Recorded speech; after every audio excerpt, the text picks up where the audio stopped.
అతని పేరు కర్ణుడంట. అతను మహాభారతంలోనే అతి పరాక్రమశాలి, గొప్ప వీరుడు, అలాగే గొప్ప దానగుణం కూడా కలిగిన వ్యక్తంట. అతను భీష్మ పితామహుడినే సవాలు చేసేంత ధీమంతుడు, ధీరుడంట. అతని ఒక్కడి పరాక్రమం 100 మంది కౌరవుల కంటే చాలా అధికమంట. అతను పాండవులలోనే పెద్దవాడంట. అతడు పాండవ మధ్యముడైన ప్రపంచోత్తమ ధనుర్ధారి అయిన అర్జునుడినే ఓడించాలని చూసేవాడట. కాని అతడిని అందరూ సూతపుత్రుడని అవమానించేవారంట.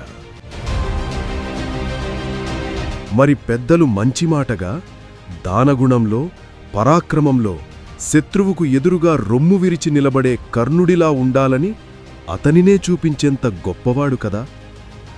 మరి అంత గొప్ప శూరుడు, వీరుడు ఎందుకని తన రాజ్య ప్రజల చేతగాని, తన మిత్రుల చేతగాని సూతపుత్రుడవని అవమానింపబడేవాడు?